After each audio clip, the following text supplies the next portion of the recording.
can't emphasize enough how much managing losses is very important and how much technical analysis is key to helping you do that. Let me give you an example. If you guys lose half of your money, hypothetically speaking, if you lose half of your money, that's a 50% drawdown. How much money do you need to make to get back to break even? Do you need a 50% return? You need a 100% return to get back to break even. When you lose 20% of your capital, how much return do you need to get back to break even? You need around 25. If you lose 10% of your portfolio, how much return do you need to get back to break even? You need around 11.1%. Thereabouts, give or take. You lose 5%, you need 5.5% back.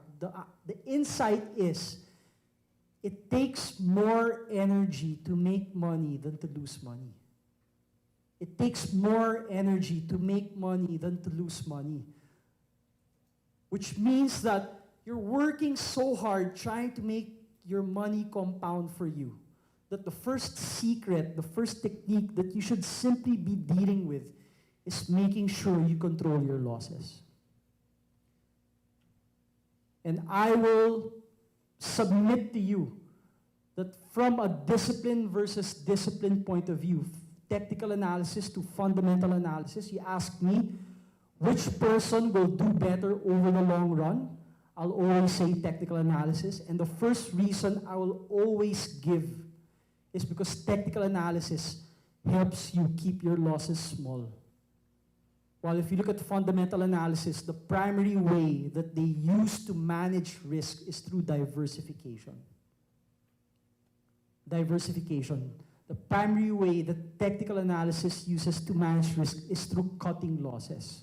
And cutting losses, ironically, taking a loss while they're small is a more robust way of managing risk than diversification or other risk management strategies out there.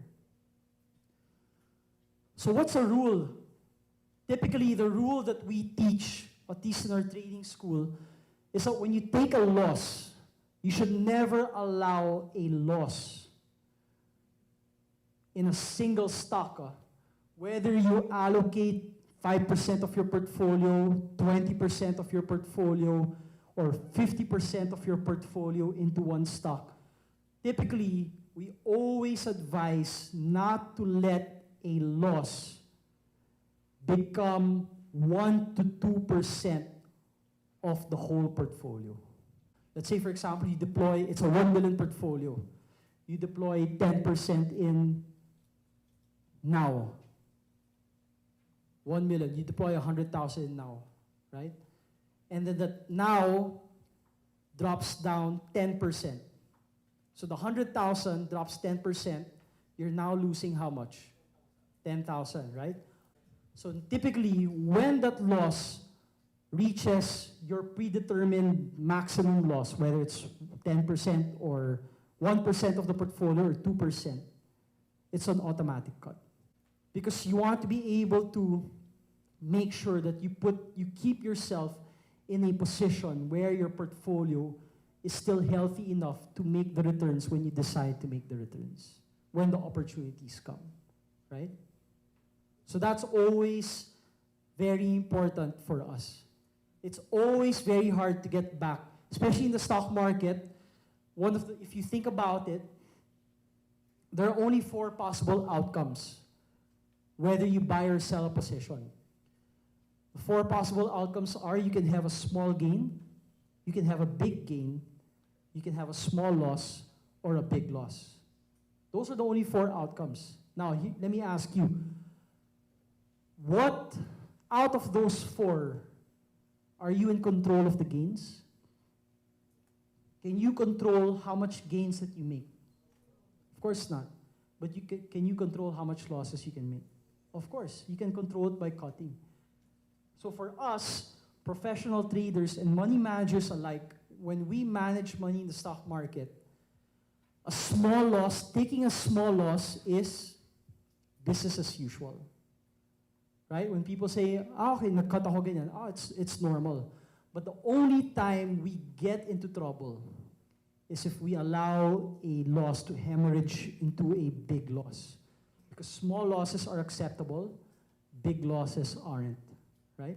Going back, that's essentially the reason why we want to be able to operate disciplinedly. Because your risk management, what you're able to control, whether it's a small loss or a big loss, begins at your point of entry. It begins when you decide to enter. Why? Because if you decide to chase prices, it sets yourself up for cutting bigger down the road. If you're able to operate disciplinedly, buy when it's quiet, or buy at least when prices are close to those levels, if prices go down, then when you cut, you're cut smaller. What if you buy it on support, and then during the day it breaks that support, and then at the end of the day it goes back above the support? Do you cut it within the day, or do you cut it at the close of the day, right? Generally, the rule that I follow is I follow a close of the day, right? This is generally speaking, meaning I buy a position if I have a few positions that are already breaking below my support, then I'm already watching them very closely. They're within my focus, right? However, there are going to be some instances where, for example, within the day, prices are breaking down your position. But at the same time, you're also seeing across the board stocks breaking down across the respective supports as well. Maybe the index is breaking down. Maybe there's an announcement that you need to consider. Maybe the Fed raised rates unexpectedly, and all of a sudden foreign funds are moving out, and that's causing prices to drop down. Or let's say it's just a negative announcement. It catches the market unexpected, and prices are breaking down on volume during the day. Then at that particular instance, I would already start cutting. But generally speaking, let's say prices break down below my support, especially if it's an illiquid stock, like maybe, for example, Pizza, maybe CHP, East West. I mean, legit companies, but somehow illiquid. If it's breaking support within the day, while I see the whole market holding, there's no general reason for prices to break down, then I'm gonna wait until the close of the day. And I also want to see the volume that's happening, the volume present during that breakdown. But generally speaking, I would wait until the close of the day. These support and resistance levels that I'm showing you are also what we call pivot points. Pivot points, which means that they break below, we cut it. They bounce above it, then we add some more, right? So these are pivot levels, meaning it's a pivot that determines two opposite actions. If it goes above the pivot, then we add. If it goes below, then we decide to cut, yeah. Well, in the case of an uptrend, you need at least a low, a high, a higher low, and then a higher high. So you have those 4 data points that you need to be able to consider an uptrend. Now, when it comes to the lows, you need two pivots. So you need your low and your higher low. At least 2 support pivots to see if you have a bounce of support. So later on, I'll also be teaching you some techniques that you can use to already participate in the first higher low, even before the higher high happens. So that's essentially, I'd say, the gist and the meat of how stocks are entered. If you look at how stocks are sold on the corollary, selling is most ideal as it bounces off resistance. So you have resistance here, whether it's a support, a sideways pattern, or let's say you have an uptrend line here. The line that connects the highs of your resistance is the line that connects the highs is called your resistance. As prices are reacting off of that, that's also a justified window to at least lighten or sell some of those positions, to sell a portion or sell those positions. So for me, every position that I have, I'm always cognizant as to where my pivot points are. As to where my pivot points are. Should I be cutting? Should I be adding? Should I be selling? What are the prospect positions? What are their pivot points?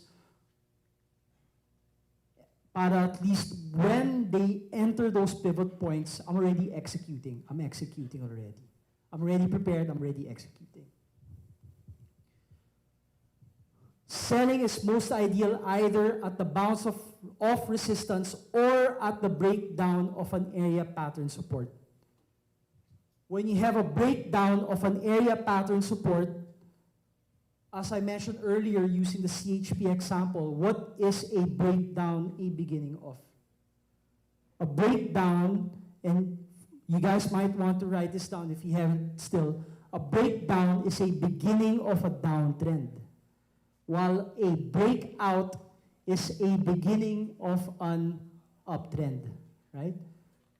And the reason why breakouts and breakdowns are very important key events that you should be cognizant of is because obviously in uptrends, you want to participate at the end or at the beginning of uptrends. Syempre at the beginning.